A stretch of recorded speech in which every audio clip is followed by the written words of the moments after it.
NCS presents Clever Mirchu.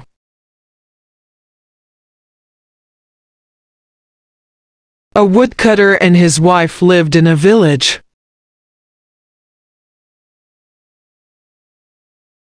They had 7 children. All of them were boys.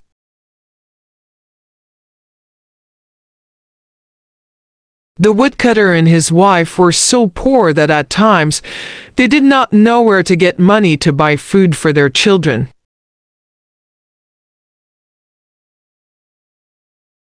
The children were growing so fast that they always felt hungry.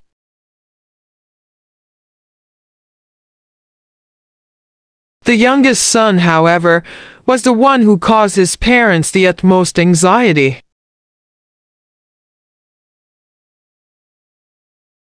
It is true that he did not eat much, but this was because he was so small.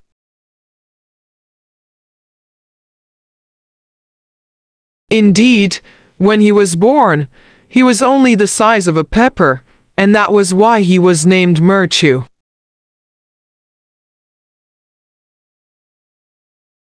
Once it happened that there was no rain for months on end.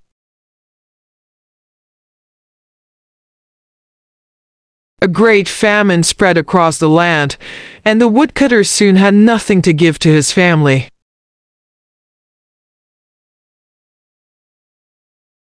All the savings were gone, and there was nothing left to eat.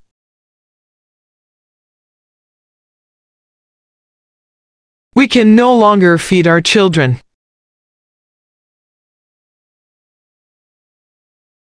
The woodcutter told his wife one night as they sat beside the empty hearth.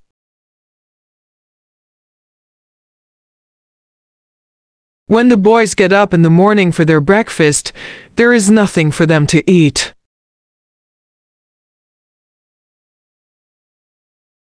My dear, there is only one thing that we can do.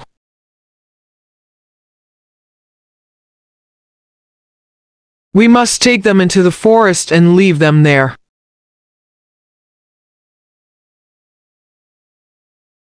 Maybe some rich man finds them and takes them home.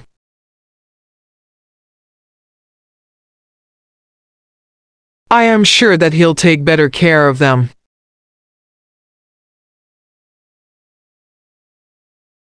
The poor wife cried and cried.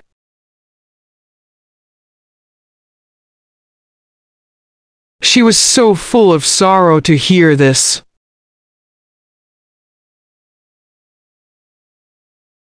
But at last, as the night wore on, she agreed to her husband's plan.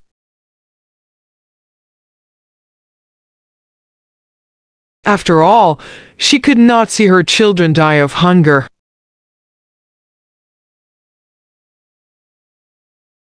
She thought and thought, but no other plan came to her mind.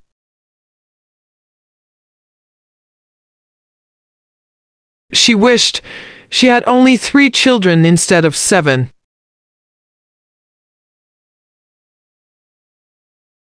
They could have been fed well and brought up nicely.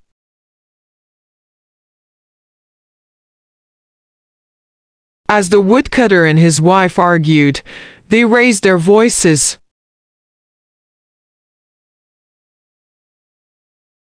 The little Mirchu heard every bit of what they said.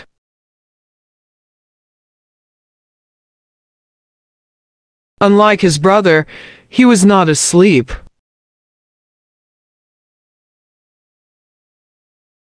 For a long time, he lay thinking what would be the best thing to do.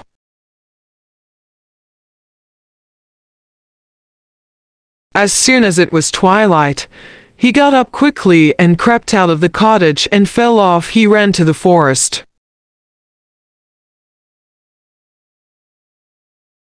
He filled his pockets there with small white stones.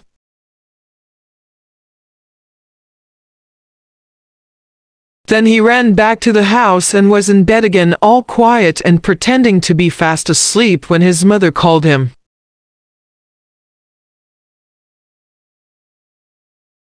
We are all going to the forest.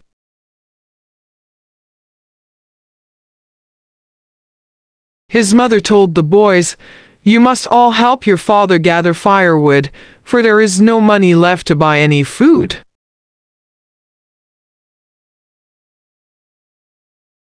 The boys were so excited that they completely forgot about their hunger and were in no time on the way to the forest with their father leading.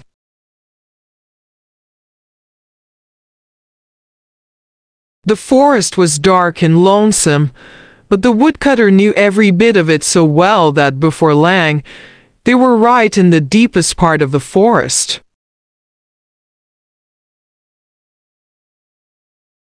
"I will cut down the small trees," said the woodcutter, "and you boys must collect all the branches and tie them into small bundles."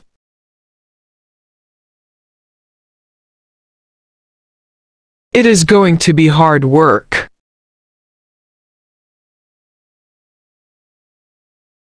With that, he cut the trees with his axe and set his 7 sons to work.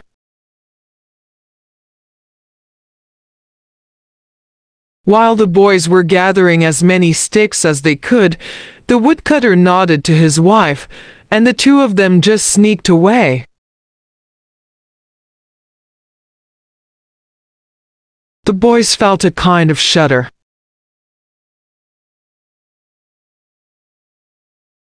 They began to shout and call for their father, thinking that he might be playing some of a trick with them. When, however, he did not appear for quite some time, they really felt frightened and began to cry bitterly.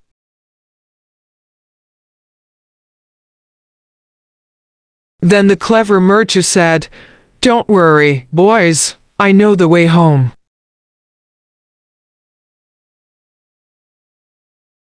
All we have to do is to follow the trail of white stones. Father isn't going to come."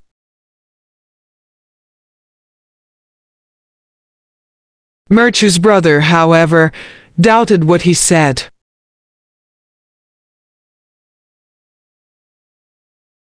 At this, he repeated what their father had said the night before and told them how he filled his pockets with stones and dropped them one by one on the way.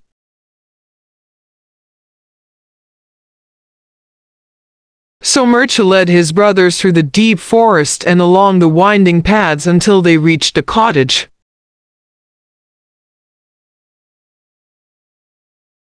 "Perhaps we are not going to be welcomed," Mirchu said softly.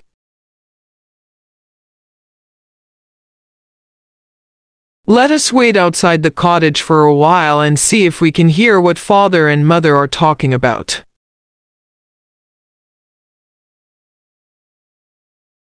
When Woodcutter and his wife arrived home early that day, they had found 10 silver coins waiting for them.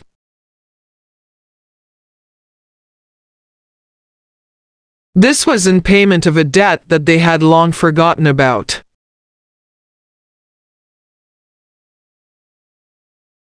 At the sight of so much money, the woodcutter's wife wept with joy.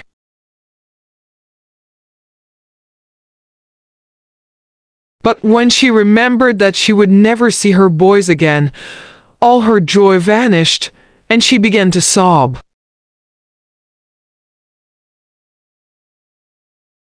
What use was that money to her now, she thought.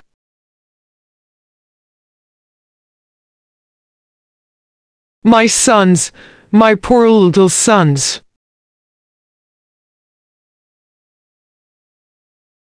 She exclaimed sorrowfully, what would I not give to have you safely back home?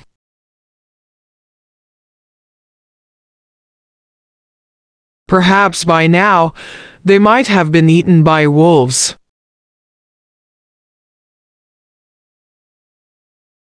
This was all Mirchu wanted to hear. He pushed the door open and ran to his mother.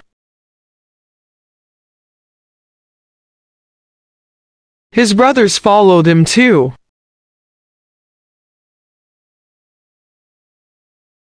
Don't cry, mother.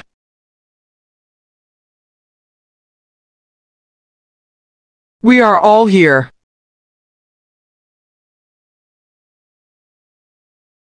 All safe and sound.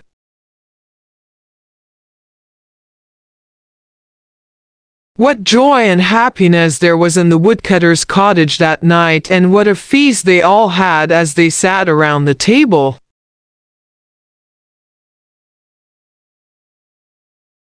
The woodcutter, his wife, and all their 7 sons lived happily ever after.